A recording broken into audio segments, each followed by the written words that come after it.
wow. Wow. Woo! Woo!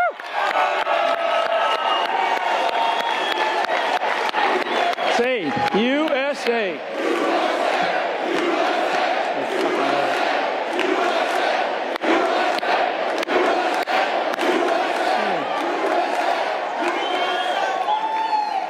Wow. Are there any FBI agents out there? Huh. Yeah. I can't wait for Kash Patel to get confirmed. Oh my God. You know, you're given so much time up here on the stage, and I prepared some remarks. And I was going to talk about war, because there's so many young people that are here that are going to experience war in your lifetime, and we're in the middle of a war. But I'm not going to go through my prepared remarks, because I just think that sometimes they get a little bit rote. But I want all of you to understand that, and I said this the day after this recent presidential election, that this is not, we can't declare victory over Europe here just yet. I used the metaphor, and I talked on the Alex Jones show, and I think on Bannon's War Room, I used the analogy the day after the election that this is like D-Day +1. If you study a little bit of history, you know a little bit about World War II, the attack on Normandy Beach, we hit the cliffs there, we climbed the cliffs, we got into the hedgerows, and the first day after a very vicious set of battles where we lost tens of thousands of men on those beaches as we attacked into Europe, D-Day +1, we couldn't declare victory over Europe on that day. And we can't declare victory for the United States of America just yet. We still have about 30 days to go. And you see all this nonsense that's going on in Congress right now. While I was sitting back there, somebody gave me an update about what Speaker Mike Johnson just cut a deal with Jeffries. So one of the things that we have to do, and I always speak as though I will never be invited back.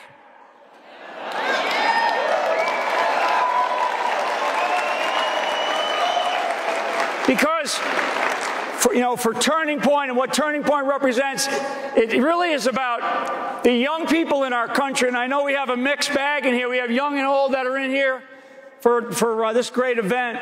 But the young people in this country have to understand it's your energy, your discipline, your courage that's going to have to take this country forward. I use this phrase, local action has a national impact. I met a woman a little while ago, about an hour and a half ago, who came up to me and said, I heard your message. She's I think it was from Nevada. And she said, I ran for school board, and now I'm on the school board. And I think that one of the things that we have to do is we cannot rely on one man. Okay, God ordained that man. Because what they really wanted is they wanted to turn his head into red mist. Okay, and they tried it not just once but twice, and they will try it again. This is not about one person. Our country is not about one person. Our country was founded on a bedrock of Judeo-Christian principles and values. It is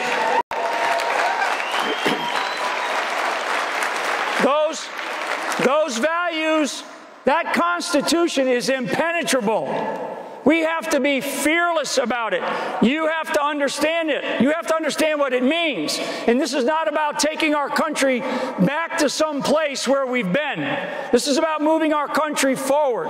Moving our country forward into a place where we must be, where we need to be. And I will tell you that one of the things that I have studied and I have lived is this idea of this state of perpetual war that we constantly find ourselves in.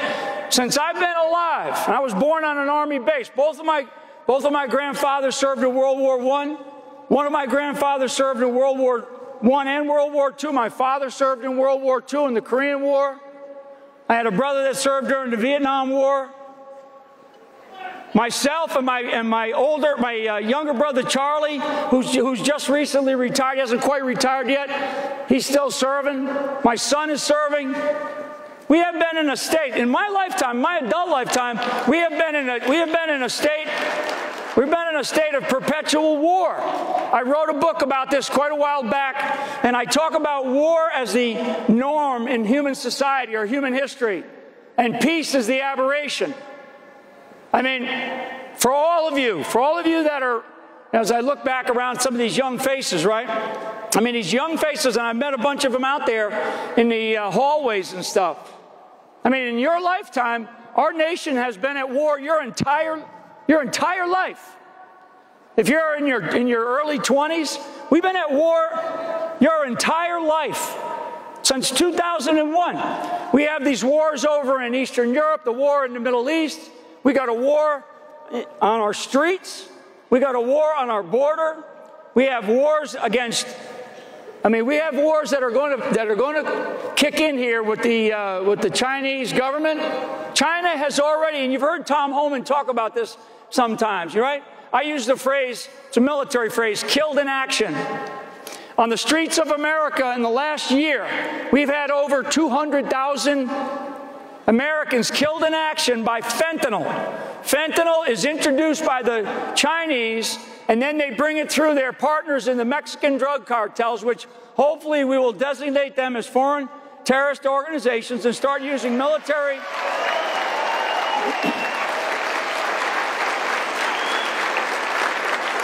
So this idea about perpetual, it's not something that we should be for. We should be, all these people in Congress, when you start to think about all these different debates, if you haven't been paying attention, you need to pay attention. Every single one of these documents that Congress tries to squeeze through, like this latest Defense Authorization Act, it would so tie Donald Trump's hands as president. It would tie his hands for damn near his entire presidency coming up. This bill, this latest bill, that when they said, you know, all of us got online, we got online, we said, yeah, you can't do this, you can't do that, you can't pass this thing. They're going to pass it, and there is marginal changes to it.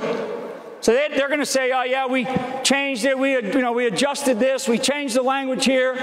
It's bullshit. It's total bullshit. I mean, they will not change the essence of it. What they'll do is they adjust some words, they adjust some language. So these are things that are happening here and now, but what they do is they affect the young people. And I think one of the things that we have to do is we have to really get out there. And I think one of the things that a Turning Point organization does, but all of us, this idea about local action is so super important. It is something that we must get involved in our local communities. This country will only survive, we will only survive, because 4 years is like that. It's like it's a blip on the screen. This country will only survive if we get every single county back, every single town back. We retake our churches.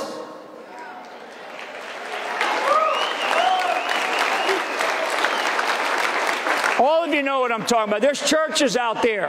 There's churches out there, and I'm a Catholic kid, born and raised. I got 9 brothers and sisters, and I'm telling you,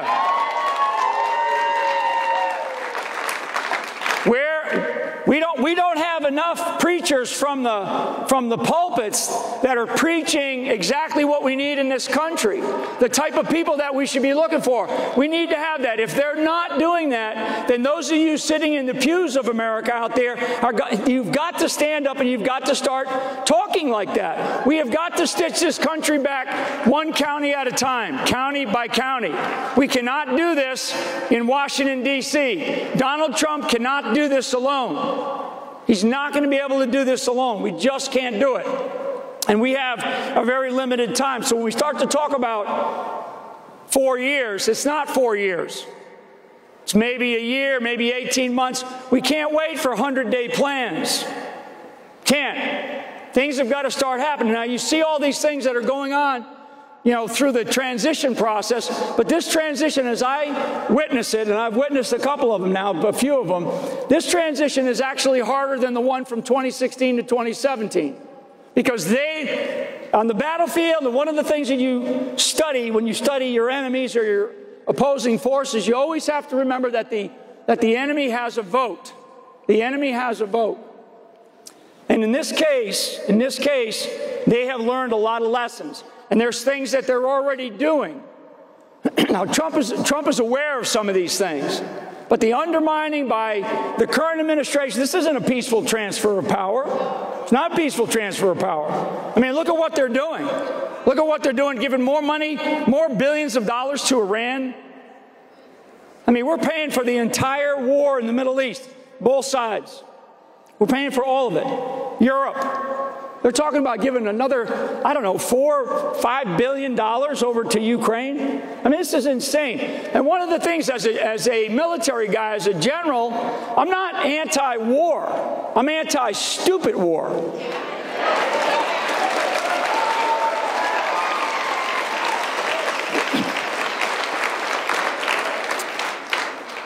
One of the, I'm looking at the clock. Ha! Care less. You know, I want people to understand that, all of you, and I know we're live streaming to a lot of people. I mean, we'll live stream in this, you know, from this particular event, probably live stream to, I don't know, 100 million people. You know, this presidency, and I kind of coined the term that this presidency was a podcast presidency. Podcast presidency, because once Trump realized that the mainstream media wasn't doing the trick. You know, he's kind of an old school guy when it still comes to mainstream media. But he realized at the right time, I think back around probably last spring, that he needed to get into these podcasts, these various people. And then, of course, you had the different, you know, podcasts. You got Charlie, of course. You got Joe Rogan and Tucker Carlson and some of these others that you'll hear from over the weekend. But this idea about the information age, and I call it fifth generation warfare. It's another book that I've written about fifth generation warfare. We're in the midst of a war right now. And people need to understand that this war is very, very real. It's very real. And you have to stand up now. It's your turn. It's your responsibility to stand up. If you think about this nation, you think about this nation from a historic perspective.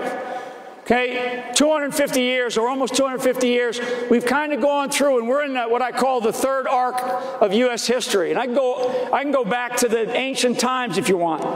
But in this arc, this is a revolution that we are going through. The first one was the American Revolution, and we had George Washington. And we didn't know at the time that we were even going to be a country. We didn't have a constitution. We didn't have, well, all we had was some states that were kind of cobbled together, but there was no framework other than a group of people that said enough is enough. And they stood up, and we had the American Revolution, and we ended up with a constitution and this beautiful constitutional republic. The second arc of history, of U.S. history, very, very real, had to do with Abraham Lincoln and the Civil War. It was another point in time where our country was at existential risk, where we weren't going to be a country, or we weren't going to have the country that was created at the founding during that first arc. And then we go through a long period of history. We go through world wars, but none of that was existential. Even World War I, World War II. It wasn't existential to this country. We just experienced in these last probably 10 years the third arc of U.S. history, and the person that we have to thank is Donald J. Trump for saying enough is enough.